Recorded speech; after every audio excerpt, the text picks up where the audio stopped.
E os dirigentes resolveram novamente proibir o que eles chamam de venda de mando de campo nos jogos do Campeonato Brasileiro. Relatos dos colegas que acompanharam essa votação dão conta do quão bagunçada é a coisa, né? Ninguém sabe quem votou, a votação é levantando a mão, não tem uma ata, é uma bagunça. Então, você não sabe nem exatamente quais são os clubes, quais foram os clubes que votaram a favor da proibição, contra a proibição, quem ficou em cima do muro, ou seja, as abstenções, sabe nada. Sabe por alto, enfim, é uma transparência CBFiana. Enfim, a grande questão é a seguinte: essa medida ela é tacanha, ela é uma tolice, ela é desnecessária.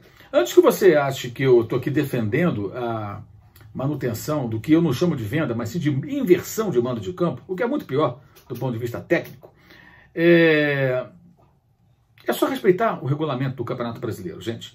O regulamento diz que 10% dos ingressos podem ser destinados, até 10%, para o torcedor visitante. Então, se você preservar esse item do regulamento, está resolvido o problema. Por que o Avaí e o CSA levaram seus jogos, quando eram mandantes, para Brasília, quando o Flamengo foi o adversário? Obviamente, de olho na renda proporcionada por torcedores do Flamengo que foram ao estádio. Então, eles jogaram com o mando de campo invertido, porque ao invés de ter o apoio das suas respectivas torcidas nas cidades de Florianópolis e Maceió, eles tiveram o quê? Torcida contra de rubro-negros em Brasília, mas ganharam a cota, né, proporcionada pela renda excelente que os rubro-negros deixaram nas bilheterias do estádio. Isso é inversão de mando, isso é absurdo. Esse impacto técnico no campeonato é terrível para a competição, porque outras equipes foram até Santa Catarina, foram até Alagoas e eventualmente perderam pontos para essas equipes. E claro que para o Flamengo ficou mais fácil enfrentá-las, independentemente da disparidade de forças entre o Flamengo, campeão brasileiro, e esses dois times rebaixados, um deles lanterna. Independentemente disso, é claro que é mais fácil para o Flamengo enfrentá-los em Brasília, foi mais fácil do que se fosse visitá-los em seus estádios.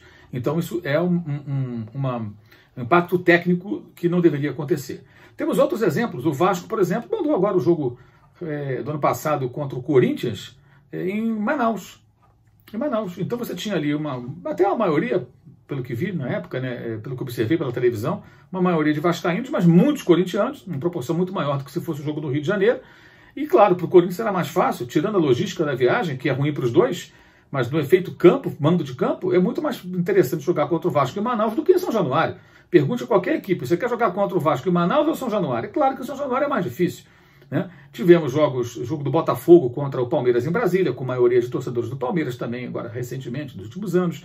Tivemos vários jogos de paulistas, né? Em Londrina, norte do Paraná, onde os times de São Paulo têm muita torcida. Tivemos já jogo do Internacional contra o Paraná que levava os jogos lá para Londrina, e levou também para Cascavel o jogo contra o Inter, também de olho na arrecadação. Teve jogo até do Ferroviário, do Ceará, contra o São Paulo, no estado do Paraná, né? Pela Copa do Brasil também, de olho em renda. Ou seja, isso acontece o tempo todo, até em mais de uma competição. É óbvio que isso é errado, porque é uma inversão de mando. Mas se for respeitado o regulamento, 10% no máximo de ingressos para os visitantes, o negócio é inviabilizado, porque você só vai ter uma arrecadação volumosa que justifique a mudança de local enchendo o estádio.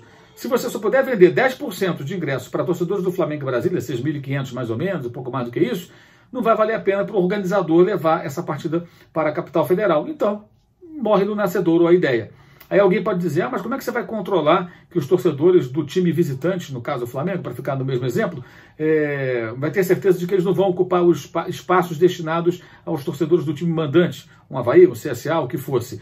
Ora, bolas, é só você fazer o que é feito em jogos de torcida única. Nós temos aqui em São Paulo os clássicos com torcida única. E você não vê nenhum corintiano no estádio do São Paulo quando os são paulinos recebem os rivais alvinegros no Morumbi. Mesmo que sobre lugar no estádio. E o mesmo acontece quando o Palmeiras manda jogo contra o São Paulo, quando o Corinthians manda jogo contra o Palmeiras, o Santos e tudo mais. Então, se você consegue controlar isso na torcida única, não vai controlar num jogo desses? Ah, mas as pessoas vão comprar ingresso. Tá bom, então o delegado do jogo vai lá e registra. Foram vistos torcedores do time visitante na área destinada ao time mandante. E com isso, uma multa de R$1 milhão por isso aí. Coloca esse item no regulamento. Ninguém vai fazer mais a venda de mando de campo, a inversão de mando de campo. Acaba esse negócio. Agora, por que eu acho errada a proibição? Se amanhã, por uma razão qualquer, seja ela comercial, seja ela de necessidade por conta de algum evento no próprio estádio, um time de torcida nacional, como o Flamengo, como o Vasco, como o Corinthians, como o Palmeiras, como o São Paulo, por exemplo, resolver levar um jogo para outra praça, o Palmeiras, por alguma razão, não vai poder jogar no seu estádio. Agora isso vai ser menos frequente porque puseram um gramado sintético, né? Então, mas mesmo assim, digamos que tem um show e aquele show pega todo fim de semana e o Palmeiras tem que levar esse jogo para outra praça, né? Digamos que isso aconteça. Ele quer jogar em Londrina. É o direito dele. Ele vai encher o estádio com sua torcida. O Flamengo quer jogar no norte do país ou no nordeste, ele vai encher o estádio com a sua torcida. O Corinthians, a mesma coisa, nessas praças onde tem muita torcida também. Já tivemos o América Mineiro levando o jogo contra o Corinthians para Uberlândia, por exemplo. Enfim, a inversão de mando, ou venda, chamem como bem entenderem, ela é absurda, mas não é preciso essa medida, porque ela apenas impede que times de torcida nacional brindem eventualmente torcedores, seus torcedores de outras praças, com a sua presença. Então é uma medida que só castiga o futebol, porque amanhã o Corinthians, o Palmeiras, o Flamengo, o São Paulo, o Vasco, mesmo que queiram jogar para a sua torcida, enchendo o estádio com suas próprias torcidas em outras praças, não poderão mudar de sede. Eu acho isso errado, acho que isso é ruim. Nosso país é um país muito grande e existem times com torcedores espalhados por todo o Brasil.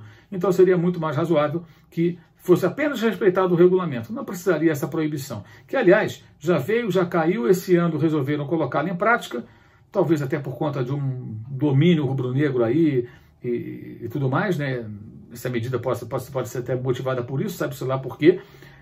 Mas lá na frente vai acabar voltando, como já aconteceu outras vezes. E o mais importante, não se respeita o regulamento como se deveria fazer para impedir que esse tipo de impacto técnico horrível, terrível, condenável continue acontecendo no Campeonato Brasileiro. Vamos ver quantas temporadas esse negócio vai durar. Saudações!